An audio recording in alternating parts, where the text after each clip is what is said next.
An unusual silence settled first inside the palace of Cronus. When a child is born, a house usually fills with crying, breath, and urgent joy.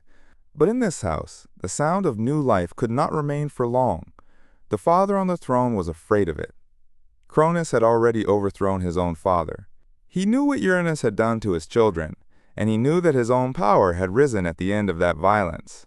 So when the prophecy reached him, it may not have sounded distant. It may have sounded like an echo from inside his own story. The prophecy was simple.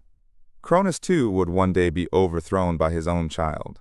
For someone sitting on a throne, few sentences could be colder. Power often fears the possibility growing near it more than the enemy standing far away.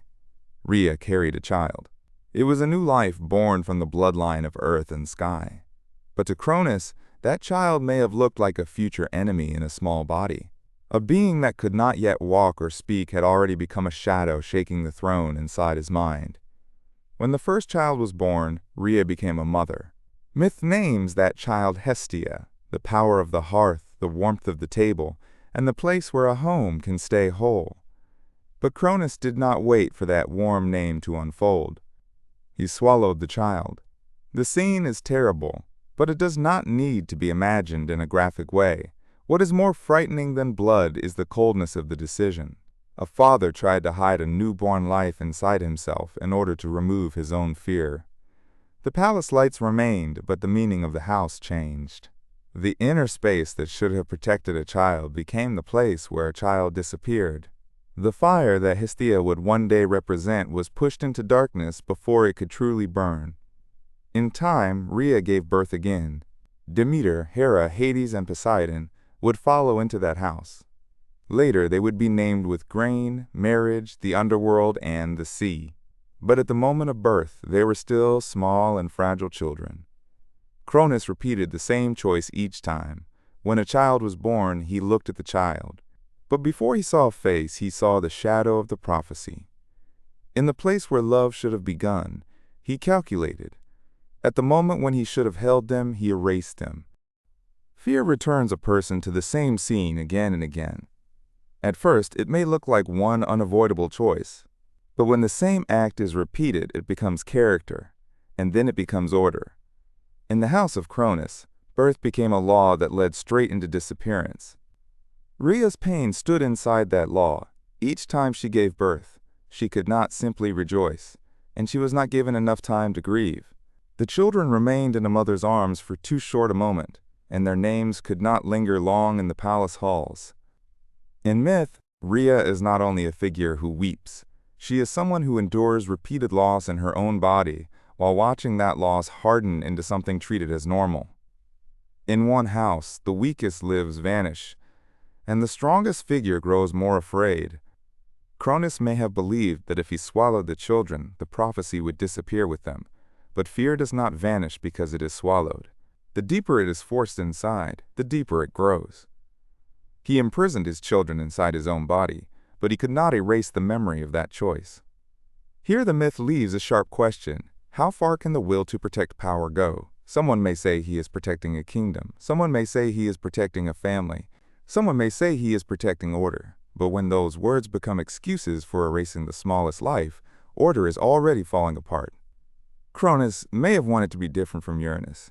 He began as a child pressed down by the sky, yet after he took power, he too became the one who confined his children. A memory of violence does not always make a person more merciful. If it is handled badly, that memory can return in the same shape. Cronus had been the son who feared his father. Now he became the father who feared his children. The generation changed, but the way fear ruled did not change very much. That is why Rhea's silence feels so heavy. She stands on the side that the logic of power cannot explain. She remembers the small hand, the first cry, the warm breath, and the brief weight of a child in her arms. To Cronus, the child was the danger of prophecy. To Rhea, the child was already a living being.